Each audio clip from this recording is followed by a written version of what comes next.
Bismillahirrahmanirrahim. Welcome to the video session of Cantor Publisher. Today we will be going to start the chapter first of Geography Grade 7 of Cambridge Scholar Series. So you should have in your hands the textbook of Geography 7 of Cambridge Scholar Series. In addition to that, you should have in your hands the summer pack of Grade 7, and we have already uploaded the resource packs of Geography 7 for the guidance of principals and teachers and parents. Okay, welcome students for today's lecture. We are continuing our chapter number 1. The name is Physical State on the Earth. Our today's student learning outcomes are to discuss faults and their types. Our second SLO is to describe the major plate faults in Pakistan. So swiftly moving towards our today's topics, that is faults and their types. So आज का हमारा जो SLO है उस पे हम पहले पढ़ेंगे कि faults क्या चीज हैं. A fault is basically a crack in the earth's crust, and these cracks are developed at the boundaries between the earth's tectonic plates. So basically what a fault is, a fault क्या है? For example, this is an earth surface और इसके बीच में एक crack आ जाता है और उस क्रैक के along जब मूवमेंट होती है तो उसको हम क्या कहते हैं? उसको कहा जाता है फॉल्ट. और ये ज्यादातर कहां होता है? बेसिकली आपने पिछली क्लासेस में पढ़ा था टेक्टोनिक प्लेट्स. सो जब दो प्लेट्स आपस में मिलते हैं तो ये वहां पर अमूमन पाया जाता है. So in an active fault the pieces of the earth crust along a fault show movement time to time. तो जब आपके पास एक्टिव फॉल्ट होता है तो what happened? It shows movement with the passage of time. Here आप यहां पर आके इस पिक्चर को देखें. ये जो आपके पास रॉक का स्लैब आपको नजर आ रहा है, इसकी पोजीशन यहां पर ये है.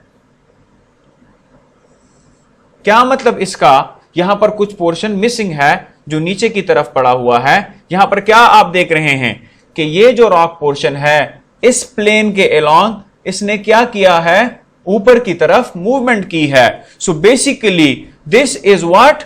This is a fault. और इसके अलोंग इस वाले ब्लॉक ने, जो लेफ्ट वन ब्लॉक है, इसने ऊपर की तरफ मूवमेंट की है. So basically it is what? It is an active fault eight which movement has taken place. So the moving rocks causes earthquakes. So basically when these rocks move, क्या होता है? जब ये मूव करते हैं तो आपके पास earthquakes आते हैं, जलजले आते हैं. In active faults, the pieces of rocks do not show movement over a long period of time. और जो inactive fault होते हैं, long time वहां पर क्या होता है? आपके पास मूवमेंट नहीं होती और कुछ अरसे के बाद फिर वहां पर मूवमेंट आ जाती है, लेकिन ये अरसा बहुत लंबा होता है और कुछ एरियाज में आपके पास मुसलसल जो है मूवमेंट होती है. छोटे छोटे जलजले आते हैं या बाज़ोकात वो छोटे जलजले बड़े जलजले की तरफ भी लेके जा सकते हैं. उसको क्या कहते हैं? Active faults. Now stress cause movement along faults. So basically यहां पर ये जो ब्लॉक ऊपर की तरफ गया है, ये क्या हुआ था? ये स्ट्रेसेस थे और स्ट्रेसेस की डायरेक्शन क्या थी? ये वाली डायरेक्शन थी. तो ये कौन सी डायरेक्शन होती है? जब आपके पास कन्वर्जेंस होती है, जब आपके पास दो ब्लॉक्स एक दूसरे की तरफ मूवमेंट करते हैं तो आपके पास क्या होता है? आपके पास एक्टिव मूवमेंट होती है. तो उस स्ट्रेसेस को खत्म करने के लिए ये वाला ब्लॉक ऊपर की तरफ स्किप कर गया है, मूव कर गया है. So the stress occurs because the plates fit together really very well, but they also float around on the mantle and rub against each other. तो बेसिकली जिस तरह हमने प्रीवियस क्लासेस में पढ़ा था कि ये जो अर्थ के प्लेट्स हैं ये एक दूसरे के साथ फिट हैं, लेकिन चूंकि ये ऊपर वाला जो पोर्शन है लिथोस्फीयर का, उसके नीचे हमारे पास क्या है? मेंटल है.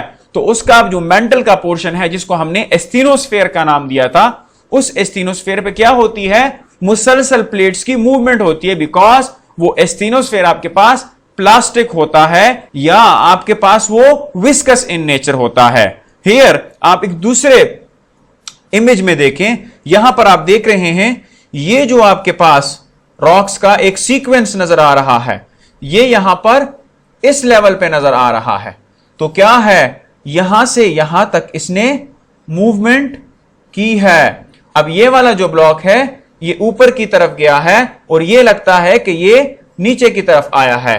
तो यहां पर स्ट्रेट अवे आपको ये जो मिसिंग पोर्शन नजर आ रहा है ये इंडिकेट करता है कि यहां पर क्या है, यहां पर एक फॉल्ट है। अब आप देखें इसकी तरफ, ये आपके पास एक नॉर्मल पोजीशन थी अर्थ की, क्या हुआ, ये वाला पोर्शन अलग हो गया और इसने यहां पर मूवमेंट की। दोबारा देखें ये क्या है, जब ये मूवमेंट कर रहा है तो ये इस तरफ चला गया, ये इस तरफ चला गया और ये आपस में डिस्प्लेस हो गए। तो बेसिकली इस लाइन के अलोंग मूवमेंट हुई है, तो इस लाइन को, इस क्रैक को हम क्या कहते हैं, फॉल्ट कहते हैं। और इसकी वजह से हमारे पास जलजले आते हैं। ये जो आप मुसलसल ये जो गोल गोल लाइंस बन रही हैं, ये क्या कह रही हैं कि ये जो पॉइंट है यहां पर जो है एक अर्थक्वेक जनरेट हुआ है। सो देख रहे हैं ये किस तरह तरीके से ये ब्लॉक जो है ये एक दूसरे की तरफ मूव कर रहा है और आखिर में ये टूट जाता है, क्योंकि स्ट्रेसेस जो हैं वो एक हद तक बर्दाश्त किए जाते हैं। उसके बाद वो स्ट्रेसेस जो है वो क्या करते हैं, वो एक क्रैक बना लेते हैं और उस क्रैक के अलोंग फिर मूवमेंट होती है और उस मूवमेंट की वजह से इस क्रैक को फॉल्ट कहते हैं। Now there are several types of what, faults. Number 1 is normal dip slip fault, where the crust is being pulled apart, normal fault occurs। क्यों, क्या होता है, जब आपके पास फॉर एग्जांपल ये दो ब्लॉक्स हैं, ये वाला ब्लॉक है ये इस तरफ इसने मूव किया और ये वाला ब्लॉक है ये इस तरफ मूव कर रहा है, तो ये बेसिकली पुल्ड अपार्ट हैं, एक दूसरे से खींचे जा रहे हैं। तो ये दो ब्लॉक्स जब आपस से दूर होते जाएंगे तो क्या होगा, ये वाला जो पोर्शन है ये नीचे की तरफ आया और ये वाला जो पोर्शन है ये अपनी जगह पे बरकरार रहा। तो जो पोर्शन, जो ब्लॉक अपनी जगह पे बरकरार रहता है उसको हम क्या कहते हैं, फुट वॉल, और जो मूव करता है उसको हम कहते हैं hanging wall. So in normal faults क्या होता है, hanging wall moves downward. So यहां पर देखें, in normal faults the overlying block named as hanging wall moves downward या down with respect to the lower block named as foot wall, and normal faults always create space. तो चूंकि आपको नजर आ रहा है कि दो ब्लॉक्स क्या कर रही हैं, एक दूसरे से दूर जा रही हैं, तो जब दूर जा रही होंगी तो जाहिर सी बात है एक स्पेस क्रिएट होगी और यहां पर हैंगिंग वॉल नीचे की तरफ जा रहा है। That is why it is termed as normal dip slip fault. ये आप देखें एक ब्यूटीफुल आपके पास एग्जांपल है, आप देखें ना, ये वाला जो पोर्शन है ये नीचे की तरफ इसने पेनेट्रेट किया है, तो ये क्या है, यहां पर ये आपके पास फॉल्ट है, ये पूरा आपके पास क्या है, this is what, this is a fault, और ये आपके पास नीचे की तरफ आया है, तो इस वाले ब्लॉक को हम क्या कहेंगे, ये आपके पास हैंगिंग वॉल है और ये आपके पास फुट वॉल है। अब यहां पर देखें क्या हुआ है, ये वाला ब्लॉक जो है ये ऊपर से नीचे की तरफ आ रहा है, तो आप बताएं ये कौन सा वॉल होगा, ये हैंगिंग वॉल और ये वाला फुट वॉल। और ये क्यों बने हैं कि जब आपके पास मूवमेंट क्या थी, ऐसी थी, जब ये दोनों एक दूसरे से दूर जा रहे थे तो इसके बीच में स्पेस क्रिएट होगा। The second is reverse dip slip fault. वो नॉर्मल था, ये रिवर्स है। रिवर्स में क्या होगा, where the crust is being compressed reverse fault occurs. यहां पर क्या होता है कि ये दो ब्लॉक जो हैं ये एक दूसरे की तरफ मूव करते हैं, तो यहां पर कंप्रेशन होती है, जो किस में होती है, जो आपके पास कन्वर्जेंस में होती है, कि दो ब्लॉक्स आपकी तरफ एक दूसरे की तरफ मूव करते हैं। So in reverse fault the hanging wall block moves up over the foot wall block, and reverse faults are also called as thrust fault. इसको थ्रस्ट फॉल्ट भी कहते हैं। फुट वॉल वही वॉल जो अपनी जगह पे स्टेशनरी पड़ा हुआ है, लेकिन यहां पर जो हैंगिंग वॉल है ये ऊपर की तरफ गया है। सो ये जो ऊपर की तरफ पोर्शन गया है इसको हम क्या कहते हैं, hanging wall, because it is hanging. So normal fault में क्या हुआ था कि ये हैंगिंग वॉल जो है ये नीचे की तरफ मूव हुआ था, एंड रिवर्स फॉल्ट में क्या होगा, ये ऊपर की तरफ थ्रस्ट करेगा, क्योंकि दो ब्लॉक्स एक दूसरे की तरफ टक्कर मार रहे हैं, एक दूसरे को कन्वर्ज कर रहे हैं। यहां आप देखें कितने प्यारे तरीके से ये एक्सप्लेन हुआ है कि यहां से स्ट्रेसेस आ रहे हैं और ये वाला ब्लॉक जो है वो यहां तक जो है वो ऊपर आ जाता है, यहां तक ऊपर आ जाता है। तो ये वाला ब्लॉक कौन सा है, दैट इज हैंगिंग वॉल, और ये वाला क्या है, that is foot wall. Next example आप देखें, इन द सेम वे यहां पर क्या हुआ, ये ऊपर की तरफ इसने मूवमेंट की और ये अपनी जगह पे खड़ा हुआ है। So this is the foot wall and this is the hanging wall. The third one is transform fault या स्ट्राइक स्लिप फॉल्ट। क्या होता है यहां पर, वहां पर आपने देखा कि दो ब्लॉक्स या हैंगिंग वॉल नीचे की तरफ जा रहा है या हैंगिंग वॉल ऊपर की तरफ जा रहा है। यहां पर सिचुएशन बिल्कुल मुख्तलिफ है।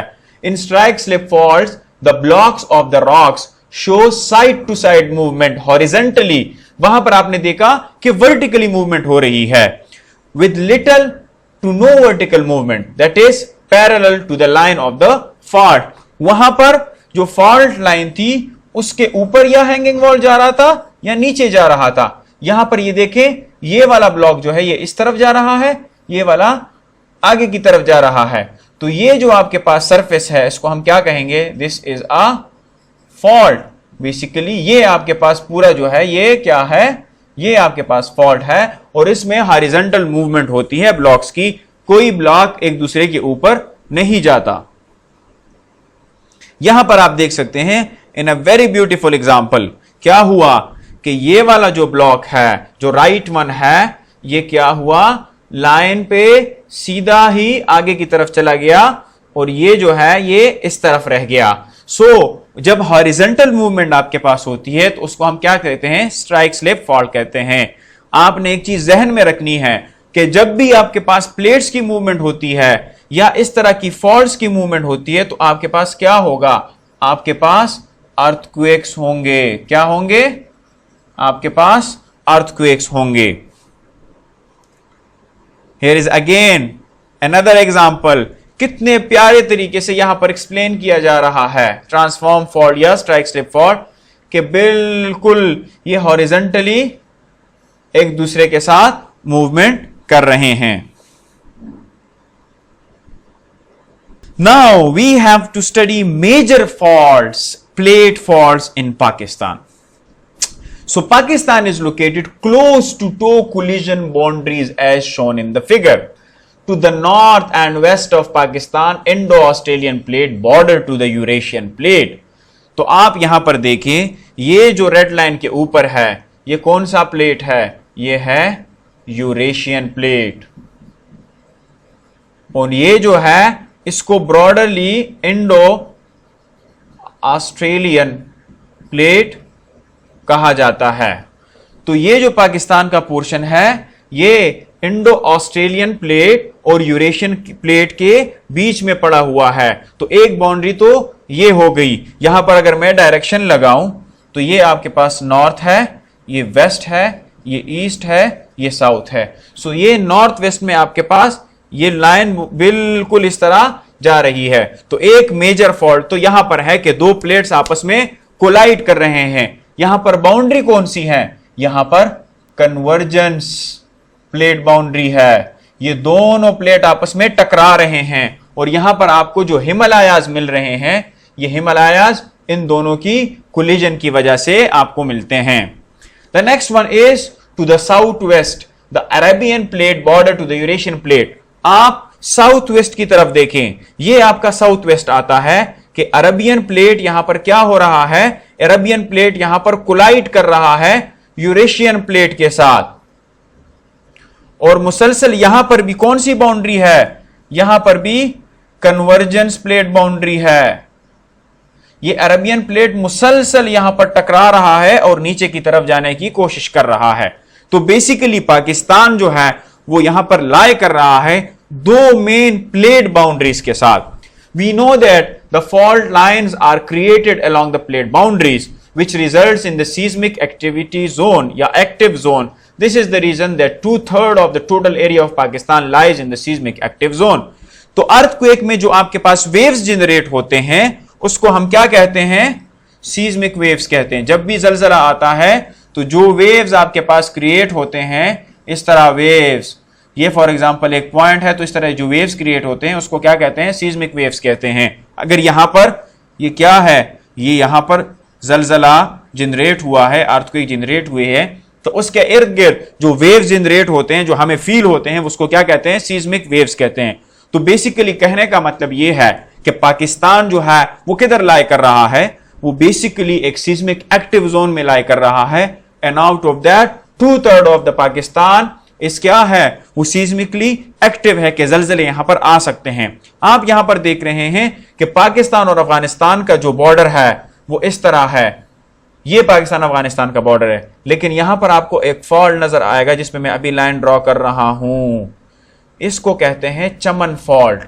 और ये चमन फॉल्ट क्या है, ये स्ट्राइक स्लिप फॉल्ट है। क्या है, स्ट्राइक स्ट्रिप फॉल्ट है। यहां पर ये एक दूसरे के पैरेलल मूव कर रहे हैं, तो यहां पर ये चमन फॉल्ट की वजह से भी हमारे पास एक मेजर अर्थक्वेक जो है एक्टिव जोन है। तो बेसिकली पाकिस्तान को 3 मेजर पोर्शंस ने डिवाइड किया है। एक तो क्या है, यूरेशियन प्लेट और इंडो ऑस्ट्रेलियन प्लेट की कोलिजन है, दूसरी यहां पर अरेबियन प्लेट और यूरेशियन प्लेट की कोलिजन है, एंड थर्डली जो अफगानिस्तान के साथ हमारा बॉर्डर है वहां पर जो मेजर फॉल्ट है that is Chaman fault, strike slip fault. तो यहां पर इसकी वजह से भी मूवमेंट होती है। Now students, you have the homework from your summer pack. आपने समर पैक ओपन करना है, पेज नंबर 5, और आपके पास ये क्वेश्चन जो है वो रिलेटेड है आज जो हमने पढ़ा है। तो आपने ये वाला काम खुद से करना है। The first question is, you have heard about movements along faults, what actually a fault is. Very easy, आपने फॉल्ट के बारे में अभी पढ़ा, तो बेसिकली फॉल्ट क्या है आपने यहां पर ये बताना है। The second question is, in normal dip slip fault, is the overlying block moves over lower block और the lower block moves on the overlying block. Explain it. Normal dip slip fault में कौन सा block move करता है, ये आपने बताना है।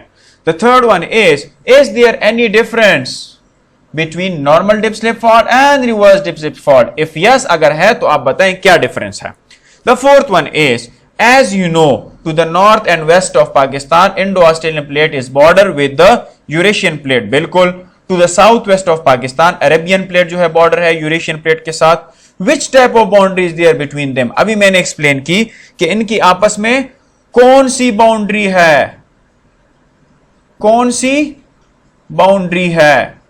कितने किस्म के बाउंड्रीज हमने पढ़े थे, 3 किस्म के। कौन कौन से, कन्वर्जेंस, डाइवर्जेंस, और तीसरा कौन सा था, स्ट्राइक स्लिप। कन्वर्जेंस में क्या होता है, कोलिजन होती है 2 ब्लॉक्स की एक दूसरे की तरफ।